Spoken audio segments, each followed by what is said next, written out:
Oh. Yep. I am on a school of rock bass. That's another tanker rock bass. Not as big as the other one, but fun fish to catch. Let's let her go. I am Will Mack. This is Willpower Fishing. It is about 4:30 a.m. and Brett and I are spending our Labor Day weekend in the Adirondack Mountains. That's right, we're going to fish a long pond in the St. Regis Canoe Area, and I just couldn't be more excited. It's time to load up these rods and these kayaks and all our gear and get up there. It's about to be a long drive, but we're gonna catch a whole lot of fish, baby. Bye, McKenna. Bye. Be safe.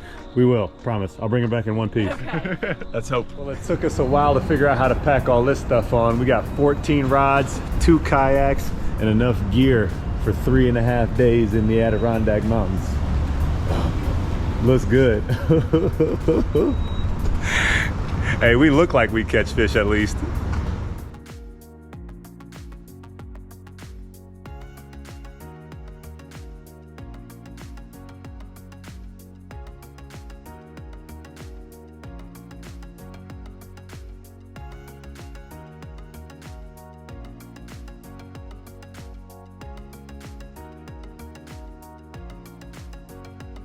Well, we just pulled up to the parking area for Long Pond up here in the St. Regis Canoe Area. And I just talked to a guy that said he knows of one camp spot left on this Labor Day weekend. So we got to get this gear off the truck and onto that lake. A flippin' sap.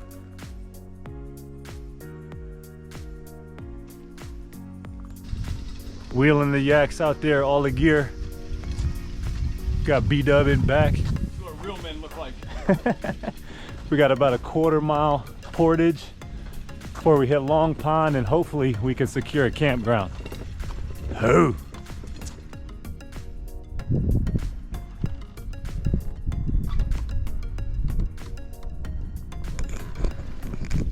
On the water.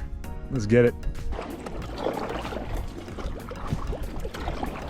We ended up getting the last campsite left on this lake. We got really lucky. It turned out to be a beautiful campsite. We got our tent set up, we got everything ready, and now it's time to go fishing. The challenge is always that first fish, because you got to get your confidence up. You got to feel like you're understanding the lake and the body of water that you're on and the fish that are in there. I'm really excited, man. Let's go fishing. Finesse swim bait. Alrighty. This is a dink, but I was out to catch that first fish, got her off of some lily pads, and now I can start to see if I can't work on a little bit of a pattern. So here's the bait that I caught that first fish on. It's a finesse swim bait. This is a Kitech Easy Shiner, very natural color here. My jig head might be a little bit small for this application, but hey, I just put a fish in the boat and I'm trying to put another one in there. Let's go. Hey-o! Is that the same jig? Yep. All right, look like Will Mack is about to start throwing jig. Let me see that fish. Oh my gosh, what a dark fish. Dark fish. Golly, B-Dub. Summer skinny. Should Hey. be 2 pounds, probably 1.5 pounds. Hey, it looks healthy, man. Hey. That's what I'm talking about. Do it, right? Yep. Old B-Dub and Will Mack doubled up. Ooh, this is a big boy too. This is a good one too.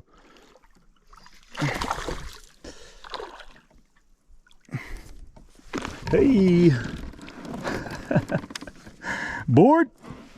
Brett's now on his third fish on a jig, so I just had to switch. And sure enough, as soon as I did, look at him over there. What do you know? We got doubled. You gotta teach the old man how to do something. Hey man, it's jig fishing is some of the best fishing you can do. The hook set is like nothing else. Mwah. Let's let her go. Catch another.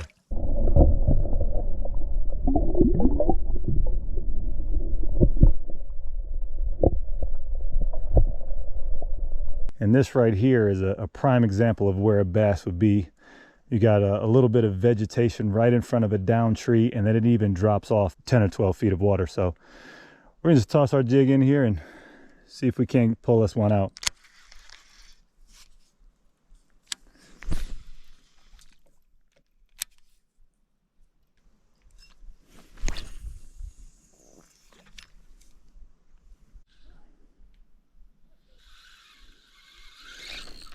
Yep. Come on. Oh, what a fun fish to catch on a drop shot. Feels like a little smallie. Yep. Boat flip her right up here. This is my first smallie. Feels good to get her. Feels like a little thick fish. Once again, we're after a little bit bigger one. Let's let her go. Well, that was a really fun first day out on the water. Honestly, I missed my best fish. I know I had a really nice smallie on a drop shot, and I missed a couple, probably 2.5 pound largemouth bass. We did not run into the big fish tonight, but you know what? We figured it out a little bit, and I couldn't be happier with that. We got just enough time to get back, cut us some firewood, and make some dinner. Bang. Well, it is a brand new day out here in the Adirondacks. I feel so good. I was pretty tired last night from the drive up. Got into some fish last night, but the goal today, got two goals. Number one is to catch some fish to eat. We want to fry up some fish, ideally some nice sized panfish. And goal number two is to get some nice sized bass. We caught a bunch of bass yesterday, none over 2 pounds, and a lot of little dinks. So we're after some big fish and some fish to eat. See if we can't get that.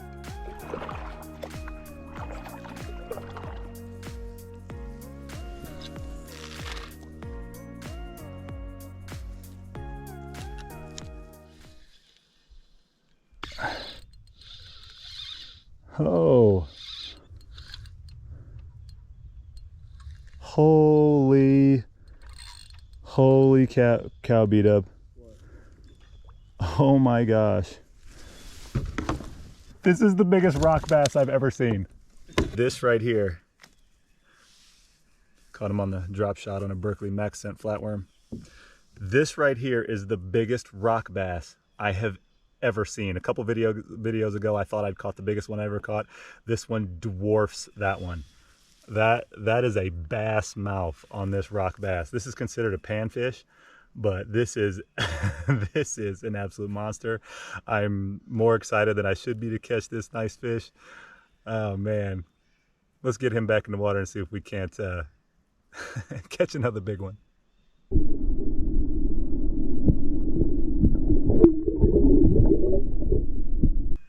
This is one of the big strategies that I'm going to employ today.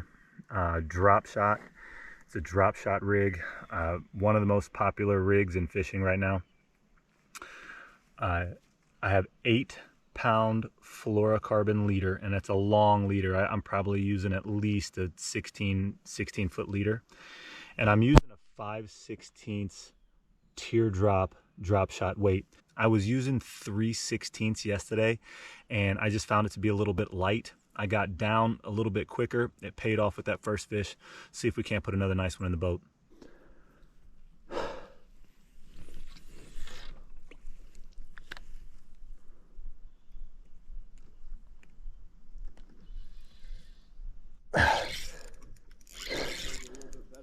Yes. Whew.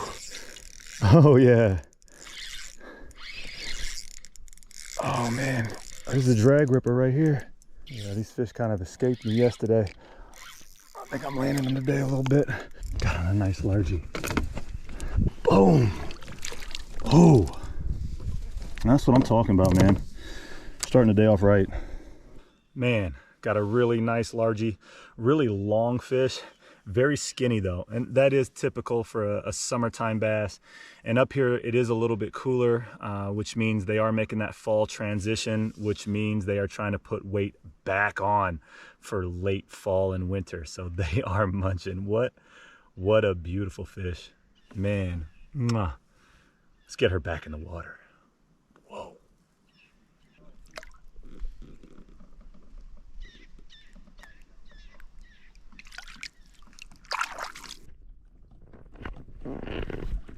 Bang, bang.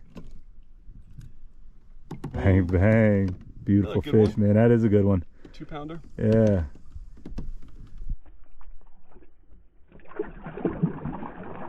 Nice. Hey, this is what I was looking for. This is what I was looking for. Oh, man. Holy mackerel. Brett has been absolutely hammering smallmouth. I've had a little bit of luck here and there, but he's absolutely crushing. So I decided to change gears because we need something to eat. And oh my gosh, look at the size of this bluegill. This is exactly what we need for lunch. This one is going on the stringer. Oh man, what a beautiful fish.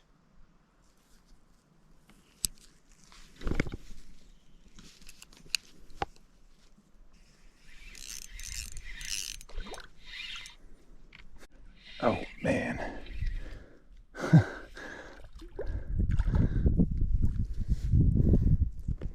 Another one of those really nice rock bass. From what I've heard, these don't taste great. Let's let her go.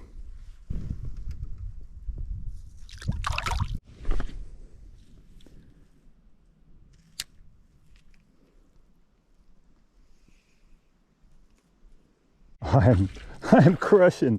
I am crushing on this little curly tail grub. Oh man. What a fight on light tackle. Boat flip this fish. Well, the irony here is I'm now fishing for panfish and I'm still catching bass. But all is good out here, man. That's a good thing. Let's get her back in the water. Got another nice bluegill on. Boom. Yeah. Second eater of the day. This one's 8 inches. She is legal, ready to go on the stringer.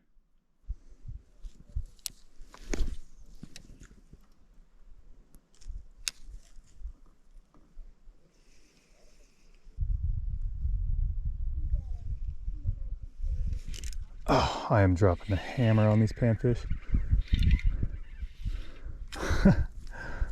Whoa.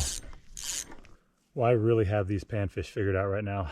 I'm hitting logs just like I would be bass fishing. I'm just using a 3/32 ounce jig as opposed to a 3/8 ounce jig. I just could not be having a better time. I think this one's a little bit small, so we're gonna let her go. Mwah. That's a good one.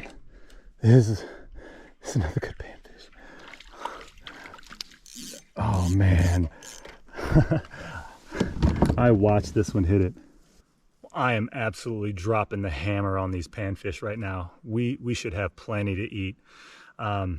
That initial fish that I caught that was really colorful, I thought it was a bluegill. I thought it was a colorful bluegill. It's definitely a pumpkin seed. I know because I've caught a couple bluegills since then, and same thing with this one. Just a gorgeous fish. I mean, it's almost like an orange checkerboard pattern. That's how you know it's a pumpkin seed. Oh, the vertical stripe still. This is an eater, baby. I'm gonna throw him on the stringer.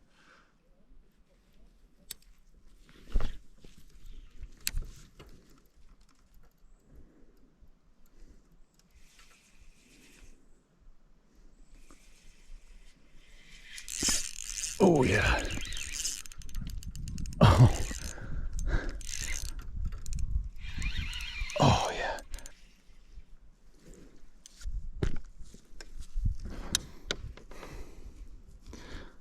Let's get this rock bass back in the water. Golly. I think I just came across the perfect storm of down trees in the water, some lily pad, and some overhang. Because it took me a lot of casting to get here and to find this spot.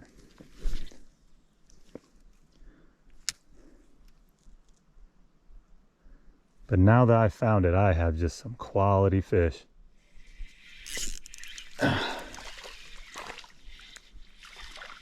And there goes another one.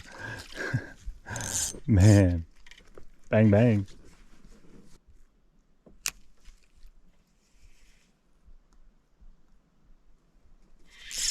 Oh.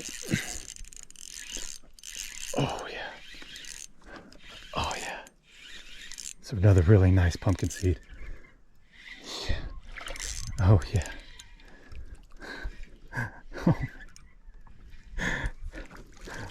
Oh man. Holy mackerel, just another absolute tanker. I mean, listen, I have big hands and this pumpkin seed is hiding all that. Oh man. Well, I came out to catch a stringer full of panfish so that we could eat, and I've done just that. More than that, man, I have caught some absolutely giant panfish, and it's just been so much fun. I can't even convey the serenity of where I am right now. There are mountains in the background, trees everywhere. I hear another camper sawing wood off in the background, but there's just something to be said for having absolutely nothing to do except catch fish. Let's get her on the stringer. Well, we are done with our morning fishing trip out, and it could not have been better. Had two goals, wanted to catch a little bit bigger fish. I did. Brett caught a ton of nice smallmouth. Goal number 2 was to catch lunch, and bang, bang, bang. We're about to eat good, baby. Oh. You gonna throw a little hot sauce on him? Oh, you know it. Can't fry fish without hot sauce. The Adirondack classic. How is it? Pretty damn good. You can catch a better one next time. Man, did those panfish taste good. And I caught a lot of them. I employed the right strategy to help me catch not only a lot of fish, but also the big panfish in the body of water that I was fishing. I want to talk about the gear, the lures, and the strategy that I used to help me find those fish. The wonderful thing about pan fishing is you're just taking everything that you used to catch bass and downsizing it, and it doesn't take a lot of money to do it. This is a Field and Stream Tech Light rod. It's 6 feet 6 inches long, light action. And this is one of my favorite spinning reels to use. I even use it on my bass rods in bigger models. This is a size 25 Pflueger Presidents. I've used Pflueger Presidents since I started fishing 20 years ago, and they are bang for the buck, probably the best spinning reel that you can get. This one right here, this model costs about 60 bucks, and you can get them anywhere. As long as you take care of them, they'll last you forever. As far as the lure that I was using, this is a curly tail grub. Now this is the lure fully assembled. I'm going to show you exactly how I put them together. This is a 3/32 ounce VMC Mooneye Jighead. This is the only jig head that I use for catching panfish. First of all, it's the perfect size and they are readily available. You can get these at Cabela's, Bass Pro Shops, Dick's Sporting Goods, but I find these to be the most durable and the most attractive and easy to work with jig heads that I found. As for the trailers, I use grub tail lures. It really doesn't matter what brand, and to be honest with you, it doesn't really matter what color. I find that color does not play as big a role in catching panfish as it does in catching bass. So you can go with a green, you can go with a black and chartreuse, you can go with a white. Here is a white and chartreuse curly tail grub right out of the package. I like to overlay my hook against the bait. Where the hook comes out, it leaves a lot of plastic. So a lot of times panfish will take a lot of the plastic and they won't take the hook. So you'll miss a lot of them. So what I like to do is just bite off the top of my curly tail grub, making it just one segment shorter. I'll overlay my jig onto the plastic, showing exactly where my hook will come out of the bait. Very important, you want to thread the plastic as straight as possible over the hook. Come out exactly where you want the hook where you overlaid and the hook was coming out of the body of the plastic, that's exactly where you want to come out. Push it all the way up to the jig head, and you can see that plastic is laying straight on the shank of the hook, which offers the most natural presentation. I probably put 1.5 to 2 hours into fishing. That means not catching any fish or catching really small ones that weren't big enough to keep, before I found a spot where a lot of big ones were hanging out. And that happened to be a place where there were a lot of laydowns. There were at least 2, maybe even another tree that I couldn't see about 8 feet down on a steep bank, and there was also vegetation present. By vegetation, I mean there was grass and lily pads. So I had a conglomeration of structure and cover in one area, which produced a perfect place for those bigger panfish to be hanging out. If you enjoyed this part 1 of me and Brett's trip to the Adirondacks, make sure you keep an eye out for part 2 coming out real soon. It basically turns into a bass catching highlight reel. I hope you got something out of this video, so smash like. And until next time, throw on a light jig on light tackle with a curly tail grub and bah! Chuck and wine, baby. Peace.